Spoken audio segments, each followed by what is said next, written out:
নমস্কার, নমস্কার, নমস্কার, নমস্কার, নমস্কার, নমস্কার, নমস্কার, নমস্কার। আপনাদের সবাইকে সবাইকে সবাইকে সবাইকে নমস্কার জানাচ্ছি।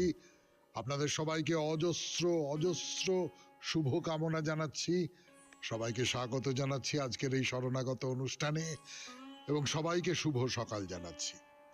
শুভ সকাল, সকলের শুভ হোক, সকলের শুভ হোক। বেনি মাধবশীলের পঞ্জিকা অনুযায়ী আজকের দিনটার কথা বলি। আজকে 11ই পৌষ 1431, ইংরেজির 27শে ডিসেম্বর 2024, শুক্রবার। আজকে দ্বাদশী। সূর্যোদয়ের সময় ভোর 6:22, সূর্যাস্তের সময় বিকেল 4:56। নক্ষত্র বিশাখা। জন্মে তুলা রাশি, শূদ্র বর্ণ, মতান্তরে ক্ষত্রিয় বর্ণ, রাক্ষসগণ। দিনের বেলা 1:47 গতে বৃশ্চিক রাশি, বিপ্রবর্ণ। রাত্রি 8:21 গতে দেবগণ। আমাদের হোয়াটসঅ্যাপে চিঠি পাঠাবার নাম্বার 9831922927। চিঠির গোড়ায় অতি অবশ্যই SG লিখতে হবে। এবারে তাহলে আজকের অনুষ্ঠান সম্পর্কে বলি। প্রথমে পুরাণ চিরন্তন। পুরাণ চিরন্তনে আমরা কলা নিয়ে কথা বলছিলাম। 64 কলা, তার মধ্যে কয়েকটি কলার কথা বলা হয়েছে, তার বাইরে আরো অনেকগুলো কলার কথা বলা বাকি, অনেকগুলো শিল্পের কথা বলা বাকি। অদ্ভুত অদ্ভুত শিল্প। মানে আমরা যখন শুরু করেছিলাম তখন নাচের কথা বলেছি, গানের কথা বলেছি, বাজনার কথা বলেছি, ছবি আঁকার কথা বলেছি। এগুলো তো আমাদের চেনা, কিন্তু তার বাইরে এখন যে সমস্ত শিল্পের কথা বলা হচ্ছে এই 64 কলার মধ্যে যেগুলো আছে, সেগুলোকে আমরা শিল্প বলে কখনো ধরিনি এবং সেগুলো তার কোনোটা আজকের দিনে হয়তো আমরা ব্যবহারও করি না। তো এরকম আরেকটি নতুন শিল্পের কথা বলবো আপনাদের। তারপরে চলে যাব স্বামী বিবেকানন্দের রচনা থেকে পাঠ এই পর্বে। স্বামী বিবেকানন্দের যে রচনাটি পড়ে শোনাবো আপনাদের, বা পড়ে শোনাচ্ছি, তার নাম মায়া ও মুক্তি। এই মায়া ও মুক্তি এই প্রবন্ধের খানিকটা অংশ পড়ে শুনিয়েছি, তারপরের খানিকটা অংশ শোনাবো। তারপর কথামৃত থেকে পাঠ, স্বামী লোকেশ্বরানন্দের রচনা থেকে পাঠ, আপনাদের চিঠিপত্র, এবং শেষে বাইরে দূরে আমরা এখন ছত্তিশগড়ের মহামায়া মন্দিরে এসেছি। সেই মহামায়া মন্দির, মহামায়াকে দর্শন করব বলে। তাহলে 92.7 বিগ FM-এ শরণাগত অনুষ্ঠানে এখন পুরাণ চিরন্তন, 64 কলার কথা। এর আগে প্রায় 8টি শিল্পের কথা বলেছি আমরা। তখনকার দিনের শিল্প, তখনকার দিনের কলা। নবম শিল্প, তার নাম মণি ভূমিকা কর্ম। মণি ভূমিকা কর্মের কথা দিয়ে শুরু করব আজকের পুরাণ চিরন্তন। ফিরে আসছি গানের পর। এলাম 92.7 বিগ FM-এ শরণাগত অনুষ্ঠান শুনছেন।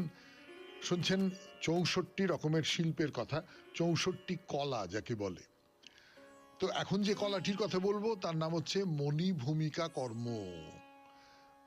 মণি ভূমিকা কর্ম মানে মরকত ইত্যাদি মণি রত্ন দিয়ে ঘরের পাকা মেঝে তৈরি করা। একবার কল্পনা করে দেখুন, ঘরের মেঝে তৈরি করা হচ্ছে মণিরত্ন দিয়ে। আমি জানি না, যারা খুব খুব খুব বড় লোক, যাদের নাম আমরা জানি যে আমাদের দেশের সবচেয়ে বড় লোকদের মধ্যে অন্যতম যারা, তাদের সম্পর্কে তো নানান খবর টবর কাগজে টেলিভিশনে দেখা যায়। তারাও তাদের বাড়ির মেঝে, তারা খুব খুব সুখে থাকেন, স্বচ্ছন্দে থাকেন, খুব বিলাসের মধ্যে থাকেন। তাদের ঘরের মেঝেও মণিরত্ন খচিত হয় কিনা আমি জানি না।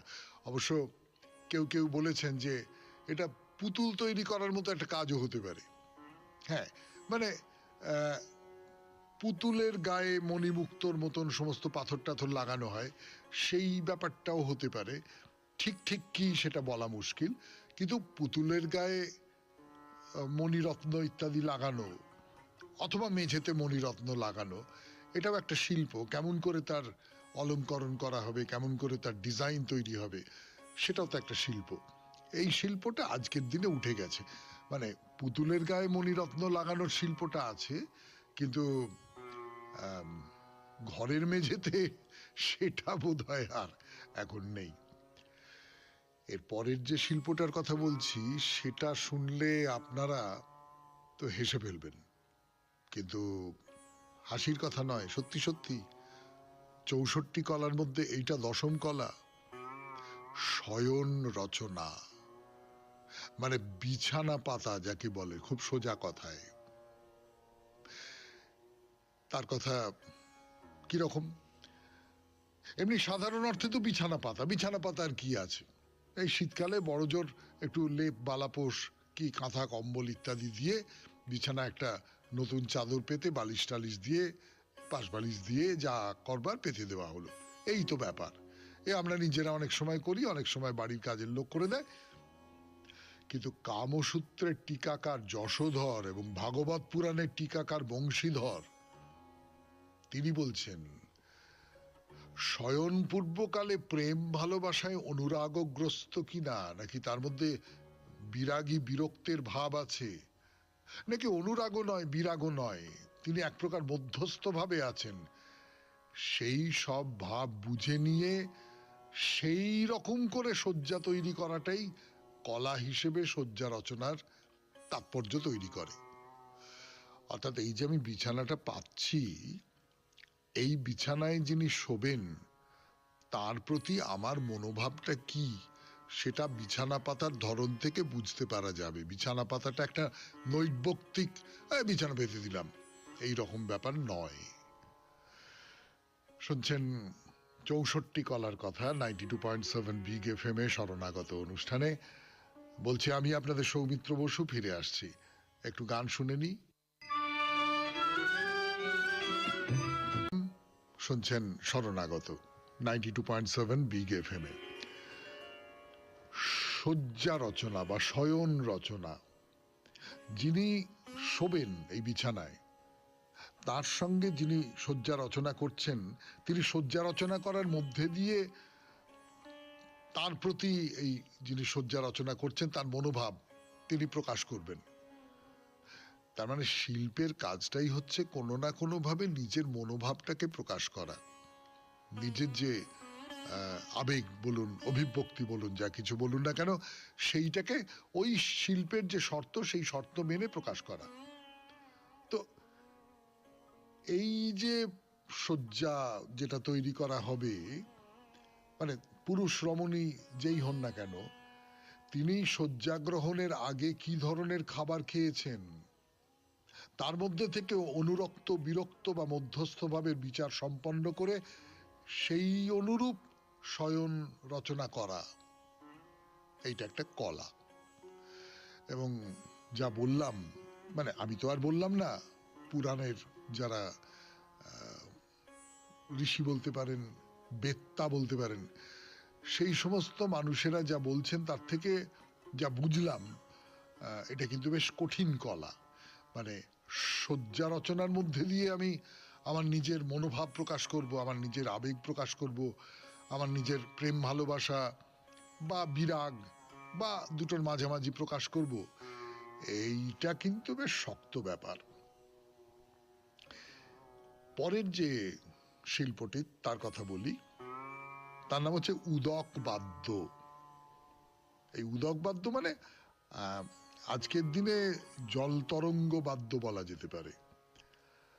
কামসূত্রের টিকাকার যেটা বলেছেন সেটা হচ্ছে playing on water so as to produce the sound of a মুরাজো বা ড্রাম, মানে জলের ওপরে জল দিয়ে বাজনা বাজানো, সোজা কথা। জলের মধ্যে মুরজ ইত্যাদি বাদ্যের ধ্বনি তোলার নাম হচ্ছে উদক বাদ্য। এইটা একটা শিল্প। এইটা নিয়ে দুটো চারটে কথা আরো বলবার আছে, কিন্তু সে কথা বলা আজকে বরং থাক, আজকে আর সময় নেই। শেষ করি পুরাণ চিরন্তন, পরের দিন দেখা যাবে। আপাতত শুরু হচ্ছে স্বামী বিবেকানন্দের রচনা থেকে পাঠ। রচনার নাম মায়া ও মুক্তি। ফিরে আসছি গানের পর। শেষ করে কথা শুরু করছি আমি আপনাদের সৌমিত্র বসু। মায়া ও মুক্তি স্বামী বিবেকানন্দের রচনা থেকে পড়ে শোনাচ্ছি আপনাদের। জগতে আমরা সকলেই এই রূপ। নারদও একদিন শ্রীকৃষ্ণকে বলিলেন, প্রভু তোমার মায়া কেমন তাহা দেখাও। কয়েকদিন গত হইলে কৃষ্ণ নারদকে সঙ্গে করিয়া একটি অরণ্যে লইয়া গেলেন। অনেক দূর গিয়া কৃষ্ণ বলিলেন, নারদ আমি বড় তৃষ্ণার্ত, একটু জল আনিয়া দিতে পারো? নারদ বলিলেন, প্রভু কিছুক্ষণ অপেক্ষা করুন, আমি জল লইয়া আসিতেছি। এই বলিয়া নারদ চলিয়া গেলেন। ওই স্থান হইতে কিছু দূরে একটি গ্রাম ছিল। নারদ সেই গ্রামে জলের সন্ধানে প্রবেশ করিলেন। তিনি একটি দ্বারে গিয়ে আঘাত করিলেন, দ্বার উন্মুক্ত হইল। একটি পরমা সুন্দরী কন্যা তাহার সম্মুখে আসিল। তাহাকে দেখিয়াই নারদ সব ভুলিয়া গেলেন। তাহার প্রভু যে জলের জন্য অপেক্ষা করিতেছেন, তিনি যে তৃষ্ণার্ত, হয়তো তৃষ্ণায় তাহার প্রাণ ওষ্ঠাগত, নারদ এসব ভুলিয়া গেলেন। তিনি সব ভুলিয়া সেই কন্যাটির সহিত আলাপ করিতে লাগিলেন। ক্রমে পরস্পরের প্রণয় সঞ্চার হইল। তখন নারদ সেই কন্যার পিতার নিকট কন্যাটির পানি প্রার্থনা করিলেন। বিবাহ হইয়া গেল। তাহারা সেই গ্রামে বাস করিতে লাগিলেন। ক্রমে তাহাদের সন্তান সন্ততি হইল। এইরূপে 12 বর্ষ অতিবাহিত হইল। শ্বশুরের মৃত্যু হইলে তিনি তাহার সম্পত্তির উত্তরাধিকারী হইলেন এবং পুত্র কলত্র ভূমি পশু সম্পত্তি গৃহ প্রভৃতি লইয়া বেশ সুখে স্বচ্ছন্দে কাল কাটাইতে লাগিলেন। অন্তত তাহার বোধ হইতে লাগিল তিনি বেশ সুখে স্বচ্ছন্দে আছেন। এই সময়ে সেই দেশে বন্যা আসিল। একদিন রাত্রিকালে নদী 2 কূল প্লাবিত করিল, আর সমগ্র গ্রামটি জলমগ্ন হইল। অনেক বাড়ি পড়িতে লাগিল, মানুষ পশু সব ভাসিয়া গিয়া ডুবিয়া যাইতে লাগিল। স্রোতের বেগে সবই ভাসিয়া গেল। নারদকে পলায়ন করিতে হইল। এক হাতে তিনি স্ত্রীকে ধরিলেন, অপর হাতে 2টি ছেলেকে ধরিলেন। কাঁধে আরেকটি ছেলেকে লইয়া সেই ভয়ঙ্কর নদী হাঁটিয়া পার হইবার চেষ্টা করিতে লাগিলেন। কিছু দূর অগ্রসর হইতেই তরঙ্গের বেগ অত্যন্ত অধিক বোধ হইল। নারদ কাঁধের শিশুটিকে কোন রকমে রাখিতে পারিলেন না। সে পড়িয়া গিয়া তরঙ্গে ভাসিয়া গেল। নিরাশায় দুঃখে নারদ চিৎকার করিয়া উঠিলেন। সেটিকে রক্ষা করিতে গিয়ে আরেকটি, যাহার তিনি হাত ধরিয়াছিলেন, সে হাত ফসকাইয়া ডুবিয়া গেল। তাহার পত্নীকে তিনি তাহার শরীরের সমস্ত শক্তি প্রয়োগ করিয়া ধরিয়াছিলেন। তরঙ্গের স্রোত অবশেষে তাহাকেও তাহার হাত হইতে ছিনাইয়া লইল। তিনি স্বয়ং কূলে নিক্ষিপ্ত হইয়া মাটিতে গড়াগড়ি দিতে দিতে অতি কাতর স্বরে বিলাপ করিতে লাগিলেন। এমন সময়ে কে যেন তাহার পিঠে মৃদু আঘাত করিয়া বলিল, বৎস কই জল কই? তুমি যে জল আনিতে গিয়াছিলে, আমি তোমার জন্য অপেক্ষা করিতেছি। তুমি 8 ঘন্টা হইল গিয়াছ। 8 ঘন্টা? নারদের মনে 12 বর্ষ অতিক্রান্ত হইয়াছে, আর 8 ঘন্টার মধ্যে এই সমস্ত দৃশ্য তাহার মনের ভিতর ঘটিয়া গিয়াছে। ইহাই মায়া। শুনলেন স্বামী বিবেকানন্দের রচনা থেকে পাঠ 92.7 বিগ এফএম এ শরণাগত অনুষ্ঠানে। এরপর কথামৃত। ফিরে আসছি, একটু গান শুনে নি। 92.7 বিগ এফএম এ শরণাগত অনুষ্ঠানে ঠাকুর শ্রী রামকৃষ্ণ পরমহংসদেবের মুখনিসৃত যে বাণী, উপদেশ, অভিজ্ঞতার কথা, অনুভবের কথা, অনুভূতির কথা, তাই নিয়ে কথামৃত। সেখান থেকে পড়ে শোনাবো আপনাদের। ঠাকুরকে প্রশ্ন করছেন। ঠাকুর কলকাতায় গেছেন, সেখানে একজন প্রতিবেশী প্রশ্ন করছেন, নানান রকম প্রশ্ন করছেন। তো ঠাকুরকে জিজ্ঞাসা করছেন যে, আচ্ছা গুরুর উপদেশ বললেন তো, গুরুর উপদেশ অনুযায়ী চলতে হবে, বেশ খুব ভালো কথা। তো গুরু কেমন করে পাবো? তো ঠাকুর বলছেন যে সে লোক গুরু হতে পারে না। বাহাদুরি কাঠ নিজেও ভেসে চলে যায়, অনেক জীবজন্তুও তাতে চড়ে যেতে পারে। হাবাতে কাঠের ওপর চড়লে কাঠও ডুবে যায়, যে চড়ে সেও ডুবে যায়। তাই ঈশ্বর যুগে যুগে লোকশিক্ষার জন্য নিজে গুরুরূপে অবতীর্ণ হন, সচ্চিদানন্দই গুরু। তাহলে উপমাটি বড় সুন্দর, যে বাহাদুরি কাঠ, সে কাঠ জলে ভেসে থাকে, কোনোভাবেই ডোবে না। তার উপরে যদি ওজন চাপিয়ে দেওয়া হয়, তার উপরে যদি এটা ওটা জীবজন্তু তাতে চড়ে, তাহলেও সেই কাঠ ডুবে যাচ্ছে না, সে তাদের নিয়ে ভেসে চলে যেতে পারে। ঠিক তেমনি করে গুরুও তার উপর নির্ভর করে যারা তাকে আশ্রয় করেছে, সেই আশ্রয়দের নিয়ে ডুবে যান না, তিনি তার আশ্রিত যারা তাদের নিয়ে ভেসে চলে যান, তাদের পার করে দেন। তো সেই জন্য ঈশ্বর যুগে যুগে লোকশিক্ষার জন্য নিজে গুরু রূপে অবতীর্ণ হন, সচ্চিদানন্দই গুরু। এবারে প্রশ্ন হচ্ছে যে জ্ঞান কাকে বলে? গুরু তো বেছে নিতে হবে, এবং এই বেছে নেওয়াটা কিরকম হবে? ঠাকুর নরেনকে বলেছিলেন যে বেছে নিবি, কিন্তু একবার যদি বেছে নিয়ে বুঝতে পারিস যে না এ ঠিক লোক, সাচ্চা লোক, তাহলে কিন্তু আর সেখান থেকে সরবি না, সে একেবারে সেইটাকে ধরে থাকবি। এইবারে যে প্রশ্নটা উঠছে সেটা হচ্ছে জ্ঞান কাকে বলে আর আমি কে? জ্ঞান কাকে বলে? আমরা জ্ঞান কাকে বলে তাই নিয়ে নানান রকম বলি, যে এটা জানে, ওটা জানে, সেটা জানে, অমুক জানে, তমুক জানে, চারপাশের অনেক কিছু সম্পর্কে তার প্রভূত জানা, তাকেই বলে জ্ঞান। ঠাকুর কি বলছেন? ঠাকুর খুব সোজা একটা কথা বলছেন, বলছেন ঈশ্বরই কর্তা আর সব অকর্তা, এর নাম হলো জ্ঞান, ব্যাস, আর কিছু না।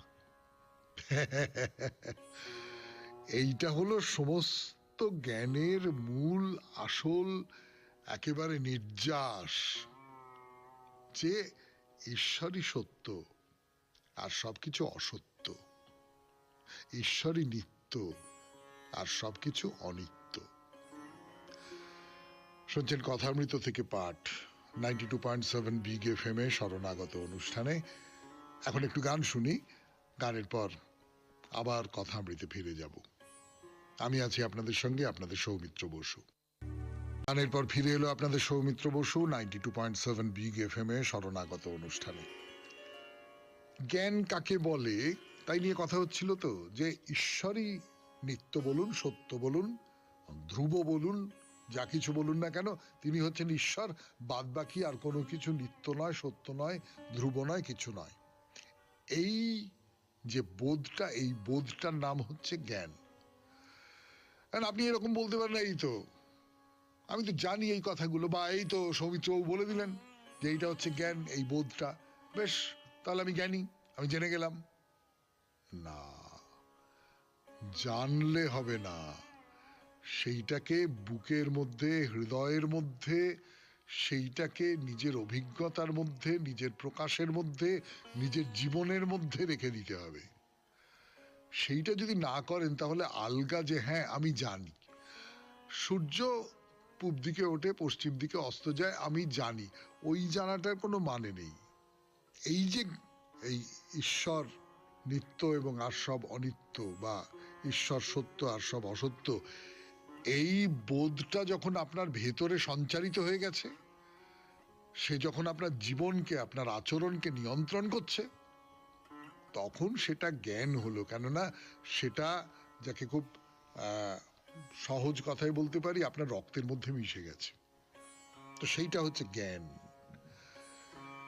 তার মানে আমিও অনিত্য, আমি তো অনিত্য বটেই, আমি তো অনবরত পাল্টাই, আমি তো দুদিন বাদে মরে যাব, তাহলে আমি কি করে নিত্য হই?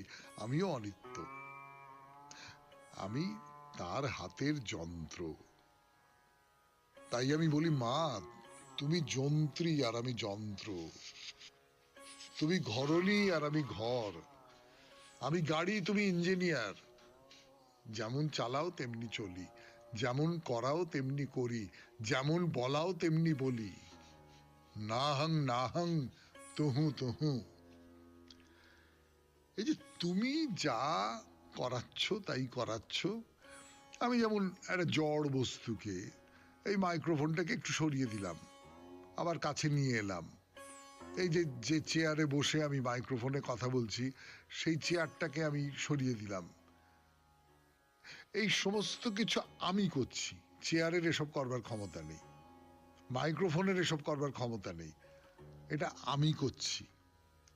আবার আমি কি করছি, আমাকে দিয়ে একজন করাচ্ছেন।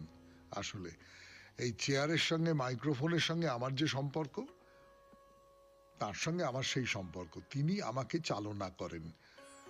আমার ইচ্ছে বলে, আমার শারীরিক সক্ষমতা বলে আমি যেটা ভাবি, সেইটা আসলে আমার নয়। শুনলেন কথামৃত থেকে পাঠ, 92.7 বিগ এফএম এ শরণাগত অনুষ্ঠানে। এখন গান, গানের পর স্বামী লোকেশ্বরানন্দের রচনা থেকে পাঠ। রচনার নাম কর্ম। ফিরে আসছে স্বামী লোকেশ্বরানন্দের রচনা থেকে পাঠ। রচনার নাম কর্ম। শোনাচ্ছি 92.7 বিগ এফএম এ শরণাগত অনুষ্ঠানে। হিন্দু কর্মবাদ বলে মানুষ যা হয়েছে এবং যা হবে তার জন্য সে নিজেই দায়ী। সে কি ধরনের মানুষ হবে, ভবিষ্যতে সে সুখী হবে না দুঃখী হবে, তা তার কর্মের দ্বারাই নির্ধারিত হবে। সংক্ষেপে বলতে গেলে মানুষ তার ভাগ্য নিজেই গড়ে। এর মধ্যে আকস্মিকতা কিছুই নেই।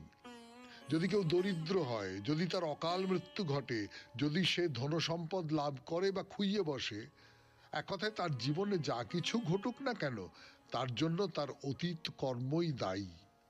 অতীত কর্ম বলতে কেবল এই জীবনের কর্মকেই বোঝায় না, আগের আগের বহু জন্মের কর্মকেও বোঝায়, কারণ হিন্দুরা পুনর্জন্মে বিশ্বাসী। যদি এমন কিছু ঘটে যা বর্তমান জন্মের কর্ম দিয়ে ব্যাখ্যা করা যায় না, তাহলে বুঝতে হবে অতীত জন্মের কর্মই তার জন্য দায়ী।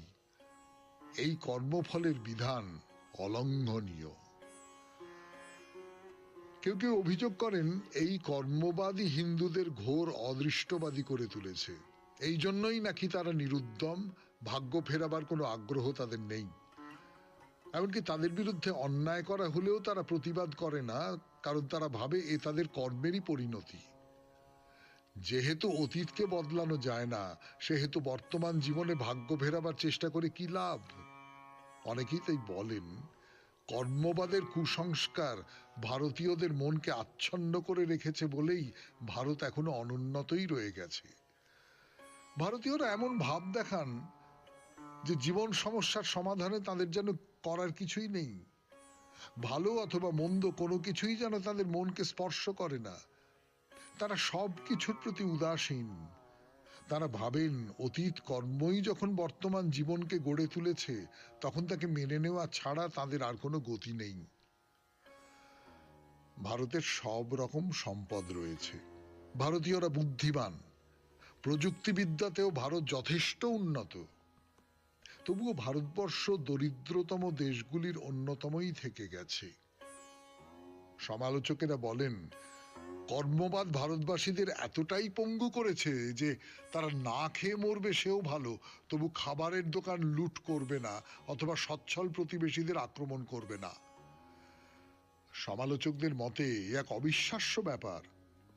তারা বলেন, দারিদ্র্যের জন্য ভারতীয়রা নিজেদের কপাল চাপড়ায় এবং ভাবে অতীতে তারা নিশ্চয়ই এমন কিছু দুষ্কর্ম করেছিল যার জন্য তাদের এই বর্তমান দুর্গতি। তারা হয়তো দেখছে চারপাশের বহু মানুষ অহেতুক প্রাচুর্যের সুখে ভাসছে, তবু এই দৃশ্য তাদের বিষদৃশ্য লাগে না, কারণ তারা মনে করে এর জন্য তাদের অতীত কর্মই দায়ী। এখানেও সেই কর্মবাদের নিয়মই সক্রিয়। স্বভাবতই প্রশ্ন ওঠে, কর্মবাদ কি তাহলে দরিদ্র, অজ্ঞ এবং কুসংস্কারাচ্ছন্ন জনসাধারণকে শোষণ করার আরেকটি মোক্ষম হাতিয়ার, যা চতুর লোকেরা খাড়া করেছে? এর উত্তর এই না, তা নয়। কর্মবাদকে মানুষ ভুল বোঝে। কর্মবাদের উদ্দেশ্য আলস্যকে প্রশ্রয় দেওয়া নয়, অথবা সামাজিক ও আর্থিক বৈষম্যকে অনুমোদন করাও নয়। কর্মবাদ মানুষকে বলে, যা কিছু তুমি অন্যায় বলে মনে করো তার বিরুদ্ধে বিদ্রোহ করো। তুমিই তোমার ভাগ্য বিধাতা। সামর্থ্য ও শক্তির পূর্ণ সদ্ব্যবহার করে আপন লক্ষ্যের দিকে এগিয়ে যাও। কঠোর পরিশ্রম করলে অন্যের মতো তুমিও সফল হতে পারো। আত্মবিশ্বাসী হও এবং নিজের শক্তির উপর নির্ভর করো, বাইরের কোনো শক্তির ভরসায় বসে থেকো না। বাস্তবিক আত্মসহায়তাই শ্রেষ্ঠ সহায়তা, তার থেকে বড় সাহায্য আর কিছু নেই। বাধাবিঘ্ন আসতেই পারে, কিন্তু তা অতিক্রম করা যায়। প্রবল ইচ্ছা শক্তি থাকলে মানুষ অসম্ভবকেও সম্ভব করতে পারে। পরিস্থিতি যাই হোক না কেন, যে কাজ একজন করতে পারে তা আপনিই বা করতে পারবেন না কেন? মানুষ মোটেই পরিস্থিতির দাস নয়। এমন বহু দৃষ্টান্ত রয়েছে যেখানে দেখা যায় অনেক অসুবিধার মধ্যে যাত্রা শুরু করলেও কঠোর পরিশ্রমের দ্বারা মানুষ সেসব বাধাবিঘ্ন অতিক্রম করে ঈপ্সিত ক্ষেত্রে সাফল্য লাভ করেছে। মানুষ নিজেই যে তার ভাগ্যের রূপকার, সে বিষয়ে কোনো সন্দেহ নেই। শুনলেন স্বামী লোকেশ্বরানন্দের রচনা থেকে পাঠ 92.7 বিগ এফএম এ শরণাগত অনুষ্ঠানে। এরপর আপনাদের চিঠি।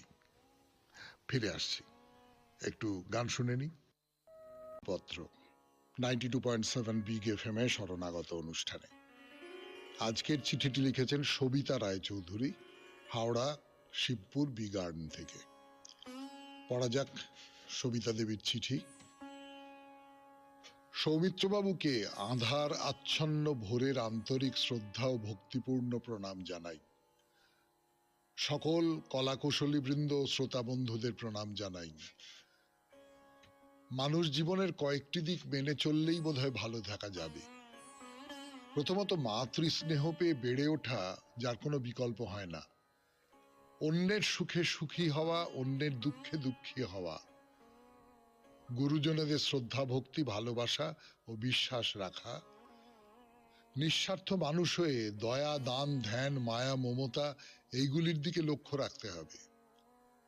শেষে নির্লোভ হওয়া ও সততা, এই দুটি জিনিস মানুষের জীবনে থাকা খুবই দরকার। যেমন অন্যের কি আছে আমার কি নেই, এই ভাব ধারণা না থাকাই ভালো। আজকের দিনে আমরা আমাদের চারিদিকে দেখি এই সব কিছুর উল্টোটা। তাই বোধহয় ভালো থাকার উপায়গুলো হারিয়ে ফেলছে সকলে। নৌকোর মালিক সর্বদা দাঁড় হাতে নিয়ে বসে থাকে না, তাকে চিনে নিতে হবে। শেষে লিখি, আমার নিজের জীবন দিয়ে আমি দেখেছি এই জিনিসগুলি মেনে চললে জীবনে ভালো থাকার উপায় বেরিয়ে আসবে। আপনার কথামৃত পাঠ শুনে আমরা আরো বুঝতে পারছি জীবনে ভালো থাকার উপায় কত সহজ।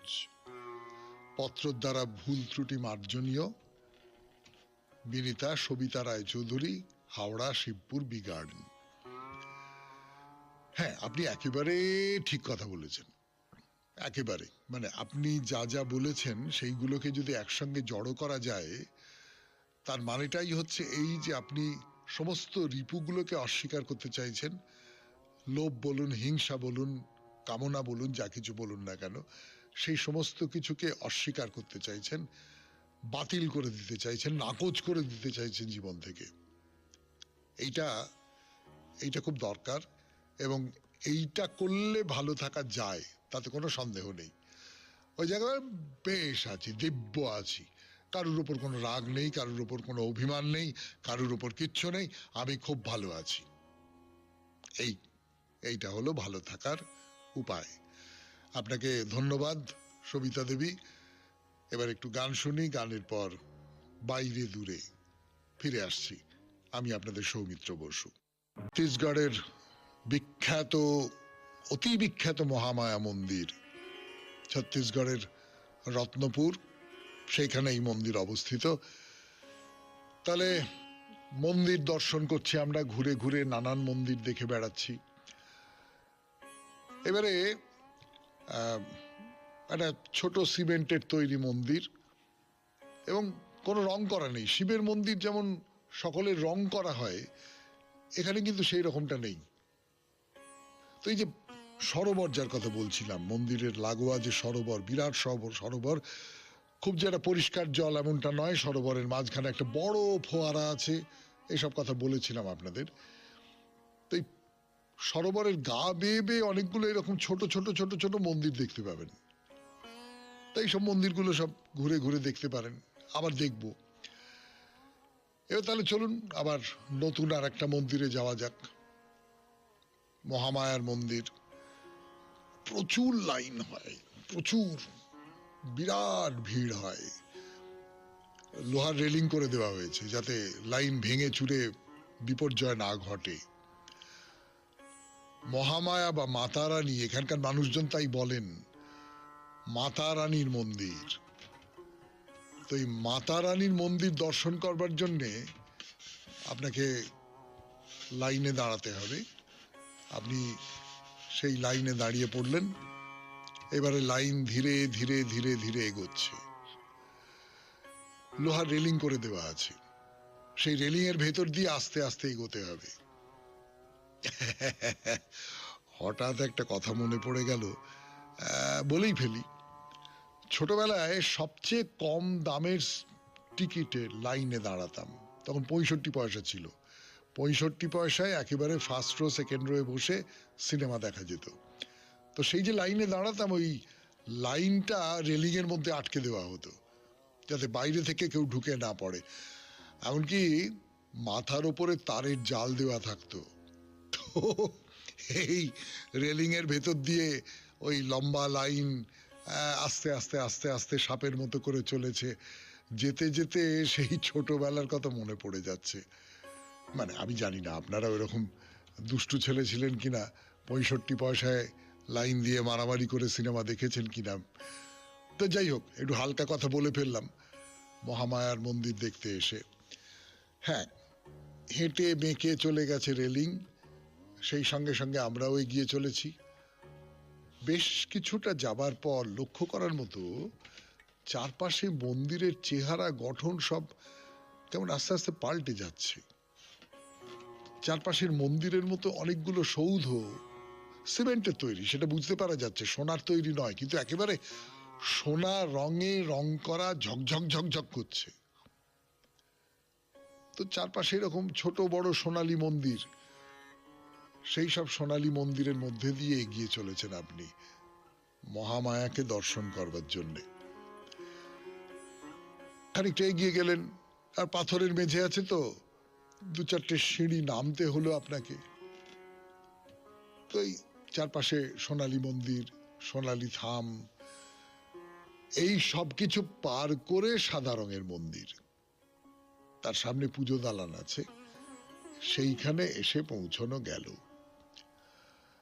92.7 বিগ FM এ শরণাগত অনুষ্ঠান শুনছেন। এখন বাইরে দূরে আমি আছি আপনাদের সঙ্গে, আপনাদের সৌমিত্র বসু। এই মন্দিরটি কিন্তু একেবারে সাদা, সোনালী নয়। তা ভেতরে এবং বাইরে প্রচুর ভিড়, অজস্র মানুষ আসেন এই মন্দির দর্শন করবার জন্যে। খুব বিখ্যাত মন্দির, খুব জাগ্রত মন্দির। তো সেই ভিড়ের মধ্যে আপনিও ঢুকে পড়লেন, এগিয়ে যাচ্ছেন প্রায় গন্তগতি করে। ও, তার আগে একটা সোনালী মন্দিরের সামনে দাঁড়াতে হবে আপনাকে। সেই মন্দিরের মাথার উপরে লেখা অখণ্ড জ্যোতি কলস। অখণ্ড জ্যোতি কলস। এই জ্যোতি কলসের কথা এর আগেও আমরা বলেছি, দেখেছি, একটি ঘর বোঝাই করা প্রদীপের আলো। তো এখানে আছে একটি কলস মন্দিরের ভেতরে, খুব ছোট্ট মন্দির না, আপনি ভেতরে ঢুকে সেই জ্যোতি কলসের মধ্যে কি আছে না আছে সেটা দেখতে পাবেন না। তার কারণ ভেতরে ঢোকবার অনুমতি নেই, মোটা কাঁচ দিয়ে আটকানো। সেই কাঁচের বাইরে কিছু ফুল পড়ে রয়েছে, সেই ভক্তরা এসে পুষ্পাঞ্জলি দিয়েছেন। তাহলে সেই সোনালী মন্দির, সেই জ্যোতি কলস, এইসব ছেড়ে চলুন মহামায়া মন্দিরের লাইনে দাঁড়ানো যাক। এই যে নাট মন্দিরটা, ঘরের ঠিক সামনের যে বাঁধানো চত্বর, তাকে বলা হয় দেবীর দরবার। দরবার কথাটা বড় তাৎপর্যপূর্ণ না? দেবী যেন সম্রাট বা সম্রাজ্ঞী, আর সামনে যারা উপস্থিত হয়েছেন তারা যেন দরবারে উপস্থিত হওয়া প্রজা। তো ভেতরে ঢুকবেন, তার আগে দুটো থাম রয়েছে, সে থামের সামনে দুটো সিংহ অপেক্ষা করে আছে। তো ভেতরে ঢুকলাম, নিচু খিলান, মোটা মোটা থাম, তার ভেতরে রীতিমতো ঠেলাঠেলি করে ঢুকতে হবে আপনাকে। এবং তারপরে একটা খুব নিচু একটা দরজা, মানে মাথা নিচু করেও না, প্রমাণ সাইজের মানুষকে হামাগুড়ি দিয়ে ভেতরে ঢুকতে হবে। তার ভেতরে মূর্তি দেখা যাচ্ছে, কিন্তু সেই মূর্তির কথা আর বলবো না। আজকের মতো শেষ করব শরণাগত। 92.7 বিগ এফএম-এ এই শরণাগত অনুষ্ঠানে আপনারা চিঠি পাঠান হোয়াটসঅ্যাপে। হোয়াটসঅ্যাপের নাম্বার হলো 9831922927। চিঠির গোড়ায় অতি অবশ্যই SG লিখতে হবে। তাহলে আজকের মতো বিদায়। আর বিদায়ের আগে রবীন্দ্রনাথের কবিতা। তখন বয়স ছিল কাঁচা, কতদিন মনে মনে এঁকেছি নিজের ছবি। বুনো ঘোড়ার পিঠে সওয়ার, জিন নেই, লাগাম নেই, ছুটেছি ডাকাতখানা মাঠের মাঝখান দিয়ে ভর সন্ধে বেলায়। ঘোড়ার খুরে উড়েছে ধুলো, ধরণী যেন পিছু ডাকছে আঁচল দুলিয়ে। আকাশে সন্ধ্যার প্রথম তারা, দূরে মাঠের সীমানায় দেখা যায় একটিমাত্র ব্যগ্র বিরহী আলো, একটি কোন ঘরে নিদ্রাহীন প্রতীক্ষায়। যে ছিল ভাবিকালের আগে হতে মনের মধ্যে ফিরছিল তারই আবছায়া, যেমন ভাবি আলোর আভাস আসে ভোরের প্রথম কোকিল ডাকা অন্ধকারে। তখন অনেকখানি সংসার ছিল অজানা, আধো জানা, তাই অপরূপের রাঙা রংটা মনের দিগন্ত রেখেছিল রাঙিয়ে। আসন্ন ভালোবাসা এনেছিল অঘটন ঘটনার স্বপ্ন। তখন ভালোবাসার যে কল্পরূপ ছিল মনে, তার সঙ্গে মহাকাব্য যুগের দুঃসাহসের আনন্দ ছিল মিলিত। এখন অনেক খবর পেয়েছি জগতের, মনে ঠাউরেছি সংসারের অনেকটাই মার্কা মারা খবরের মালখানা। মনের রসনা থেকে অজানার স্বাদ গেছে মরে, অনুভবে পাইনে ভালোবাসার সম্ভবের মধ্যে নিয়তই অসম্ভব, জানার মধ্যে অজানা, কথার মধ্যে রূপকথা। ভুলেছি প্রিয়ার মধ্যে আছে সেই নারী যে থাকে 7 সমুদ্রের পারে। সেই নারী আছে বুঝি মায়ার ঘুমে, যার জন্যে খুঁজতে হবে সোনার কাঠি। খুব ভালো থাকবেন, আনন্দে থাকবেন। নমস্কার। কি হাঁটুর নমস্কার নমস্কার নমস্কার নমস্কার নমস্কার নমস্কার নমস্কার নমস্কার। আপনাদের সবাইকে সবাইকে সবাইকে সবাইকে নমস্কার জানাচ্ছি। আপনাদের সবাইকে অজস্র অজস্র শুভকামনা জানাচ্ছি। সবাইকে স্বাগত জানাচ্ছি আজকের এই শরণাগত